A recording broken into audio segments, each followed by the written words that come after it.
हाम्रे बुहारीले मसला पिन्ने बेला धुन मिटिए सबै आशीर्वाद नै धेरै खतरा सबै यसरी नै अब यही छ मेरो शुभकामना। आउने दिनमा दुःख नै दिनु अर्काकी चेली ल्याइसकेपछि कसै हाम्री दिदी बहिनी हुन्छन्, उनी पनि कसैकी दिदी पनि हुन्छ। आई होप हजुर सन्चै होला, म नि आरामै छु। देख्न सक्नुहुन्छ गाइज, म चाहिँ आज बिहेको घरमा आएछु। लोकेसन रहेछ गुदार नगरपालिका वडा नम्बर 4 बन्दगडा। म चाहिँ हजुरलाई हाम्रो देख्न सक्नुहुन्छ हाम्रो पुरानो जमानामा चाहिँ यो प्रकारले आज चाहिँ धेरै समयपछि यस्तो देखेँ। यो प्रकारले शुभ विवाह लेखेको हुन्थ्यो पहिलाको जमानामा। हामी सानै थियो त्यतिखेर यसरी चाहिँ गेट बनाएको हुन्थ्यो क्या। अझ पनि त्यही परम्परा देख्न सक्नुहुन्छ। धेरै खुसी लाग्यो है। आजकल जेनेरेसन अनुसार चाहिँ नयाँ नयाँ चाहिँ गेटहरू ए ल भइहाल्छ। देख्न सक्नुहुन्छ यहाँनिर चाहिँ पुरानो जमानाको सक्नुहुन्छ। यो चाहिँ हाम्रो परम्परा अनुसार यसलाई घडो भन्छन् होइन। यो चाहिँ बिहेको अगाडि गेटको पानी खाने यहाँनिर यस्तो राखेको हुन्छ हाम्रो परम्परा अनुसार। देख्न सक्नुहुन्छ हाम्रो इष्टमित्र सबै आउनु भएको छ। अब चाहिँ म हजुरलाई बेहुला बेहुलीलाई चाहिँ देखाउन गइरहेको छु। उहाँ चाहिँ हाम्रा आन्टी हाम्री बजे हुनुहुन्छ यहाँ, देख्न सक्नुहुन्छ। अब चाहिँ यहाँ चाहिँ अगाडि हाम्रो परम्परा अनुसार चाहिँ यसरी हाम्रो मण्डप बना हुन्छ, देख्न सक्नुहुन्छ। यहाँनिर 4 हाम्रो हिन्दू परम्परा अनुसार चाहिँ यस्तो गरिएको हुन्छ, देख्न सक्नुहुन्छ यो। अनि उहाँ चाहिँ देख्न सक्नुहुन्छ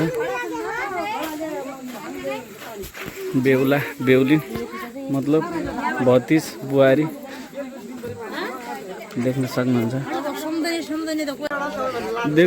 गाइस, मेरोमा चाहिँ पैसा कम छ। म चाहिँ टिका लगाउन गइरहेको छु। के गर्ने, बेरोजगारी भएपछि त्यही हो नेपालमा। म लगाउँछु।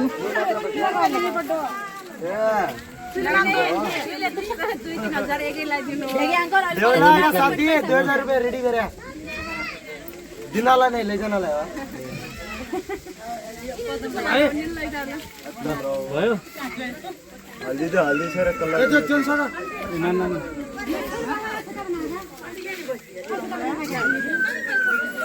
पैसा भन्दा ठुलो आशीर्वाद भन्न होइन। त्यति पैसा छैन मेरोमा, म हल्का आशीर्वाद दियो।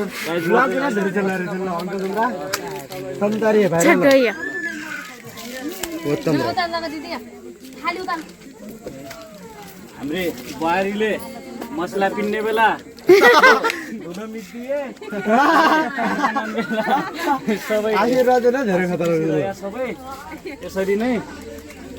अब यही छ मेरो शुभकामना। आउने दिनमा दुःख नै दिनु अर्काकी चेली ल्याइसकेपछि कसै हाम्री दिदी बहिनी हुन्छन्, उनी पनि कसैकी दिदी पनि हुन्छन्। सुखमा राख्नुपर्छ अर्काको छोरी ल्यायो भने है। त्यो चाहिँ याद राख्नु। त्यही भन्छु भतिज, त्यही छ। पैसा धेरै छैन। तपाईँ अघिदेखि केला सुनाउन लगाएको छन् भन्ने त हो। 100 रुपियाँ खत्तम भइगयो। त्यही हो। अब चाहिँ मैले चाहिँ फाइनली यहाँ चाहिँ टिका सिका लगाएर यहाँ चाहिँ माइजू मम्मी दिदी सबै यहाँ हुनुहुन्छ, यहाँ बसेर हुनुहुन्छ, देख्न सक्नुहुन्छ। अनि उता चाहिँ हाम्रो बाजे यहाँ चाहिँ दादा